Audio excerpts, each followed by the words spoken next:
नमस्कार मैत्रिणी, मी दीपाली सांगळे आपल्या यूट्यूब चॅनलवर तुमचं खूप स्वागत करते। आणि ही बघा आपलं पिलू मस्त खेळतंय, शेकायला की हं करते बघा। तुला कुठं जायचं आज जुगू तनू? आणि जिगीशा अजून झोपलेलीच आहे। तनू मस्त खेळते, तिचं मी आवरून घेतलं आणि माझं पण आवरून घेतलं। तुम्हाला असं वाटत असेल एवढ्या सकाळी सकाळी एवढी नवीन साडी घातली आणि मस्त मेकअप केलाय। आणि आता वाजलेले आहे तर 7:30 वाजलेले आहेत सकाळचे। रक्षाबंधन आहे, राखी पौर्णिमा। तर हे बघा पिलू मस्त खेळतंय, अजून छान हसतंय फोटोकडे बघून जुगूच्या।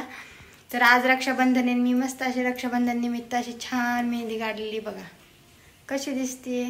आणि अशा बांगड्या पण घातलेल्या आणि अशी साडी वेअर केलेली आहे। कशी वाटते नक्की सांगा कमेंटमध्ये।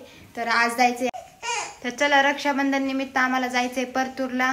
तर माझ्या दोन्ही मुली आणि आई पण येतं, कारण ते घरी नाहीत आणि तिथं भंडारा आहे, तर त्यामुळं त्यानिमित्त आई पण येत आहेत। आता आज रक्षाबंधन असल्यामुळं चला आम्हाला जायचंय परतूरला। तर चला मग आता भेटूया, कसा प्रवास होतो बघू आता। आणि आम्हाला गाडी नाही आहे, आता रेल्वेनंच जायचंय। तर चला मग जाऊ आता। त्या पहिले मला नाही का राख्या बांधायला जायचंय इथं मामाच्या इथं, तर चला तिथं जाऊया आधी। तुम्ही कोण बसले मॅडम?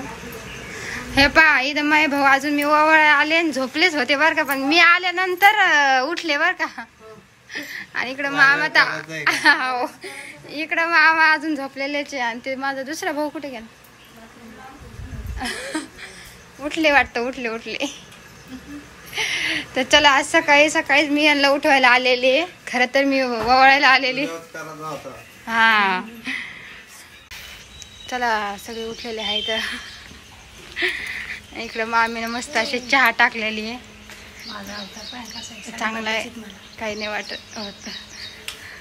तर बघू आता इकडं आई काय करतात। सकाळी आईनं मस्त आंघोळ केली, उठल्या।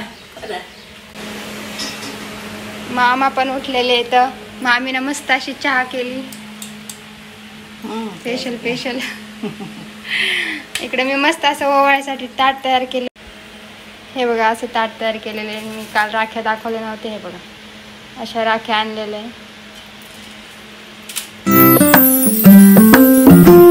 तर चला आता ओवाळून घेऊ, पहिले चहा पिऊन घेऊ।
राख्या बांधून लगेच घरी आली आणि जिगूच्या आजी लगेच तयारच होत्या निघण्यासाठी. त्यांनी सगळ्या बॅग बाहेर आणून ठेवल्या होत्या आणि जिगूला तर खूपच खुशी झाली होती. मामाच्या गावाला जायचं म्हणलं तर ती पण मस्त मेकअप करून नवीन ड्रेस घालून बसले होते. खूप छान दिसत होते माझी परी. फायनली आम्ही निघलो आहेत बाळाला घेऊन. तर बाळ बघा, बाळाला पण खूप खुशी झाली होती कारण जन्मल्यापासून बाळ पहिली वेळेसच मामाच्या गावाला जाणार आहे आता.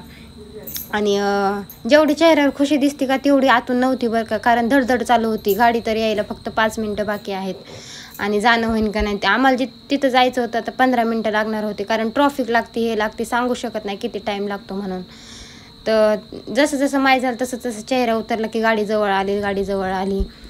आमची जायचंच हे चालू होतं, घाई गडबड, पण ट्रॉफिकनं सगळं जाम केलं. जे नाही व्हायचं तेच झालं. आमची गाडी हुकली आणि आम्हाला बस स्टॉपला यावं लागलं. मग आम्ही बस स्टॉपला आलो, बस बघितली तर फायनली आम्हाला बस लागली. पण मग आता तिथपर्यंत जायला किती टाईम लागतो किती नाही हे पण माहीत नव्हतं. आणि दुसरी गाडी आम्हाला 1:30 वाजता होती. तर म्हणलं मुलीला घेऊन कुठं थांबायचं आता, एवढ्या वेळ रेल्वे स्टेशनला तर थांबू शकत नाही. त्यामुळं आम्ही पटकन बस स्टॉपला आलो आणि बसमध्ये बसलो. आणि पिल्लूसोबत मी थोडीशी मस्ती करत होते कारण बसमध्ये तर करमतच नव्हतं आणि कधी यायची सवय पण नाही बसणं यांना. आणि जिगीसाठी मस्त असं खायला कुरकुरे घेतले होते. ही पिल्लू बघा माझ्यासोबत कसं गप्पा मारते. जिगीशाचं काम चालू होतं मस्त खायचं. तिचं कुठं गेलं की असंच असतं का तिला पहिले खायचं, तिचं मस्त एन्जॉय चालू राहतो. आणि बाळ बघा छान झोपी गेलं. मस्त असा प्रवास चालू झाला आमचा. पण तेवढ्यामध्ये पावसानं पण हजेरी लावली. हे बघा सगळं ओलं करून टाकलं होतं. म्हणलं आता धडधड होती. पोरी तर हाय जवळ, आम्ही 2 जणी बॅग. आता पोरीला घेऊन कसं जायचंय, म्हणजे बसमधून उतरल्यावर खाली कसं होईल, म्हणजे पाऊस जर आला तर भिजतो का काय, आम्ही सारखं धडधड चालू होतं.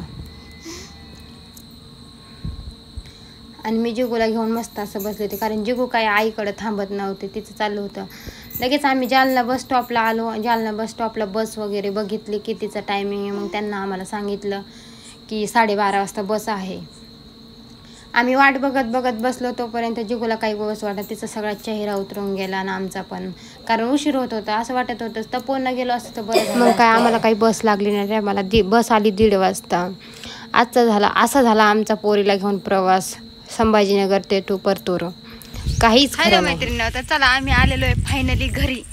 पण घरी येताना खूप परेशानी झाली आणि पोरीची पण लय परेशानी झाली, खूप रडल्यात त्या. तर फायनली आम्ही आलेलो आहेत घरी. तर आता आम्हाला जेवायचं आहे. आम्ही थोडं मंदिरात पाय पडायला गेलो होतो चहा वगैरे घेऊन. तर चला आजचा ब्लॉग इथं स्टॉप करते. आता भेटूया उद्या नवीन ब्लॉगमध्ये. बाय.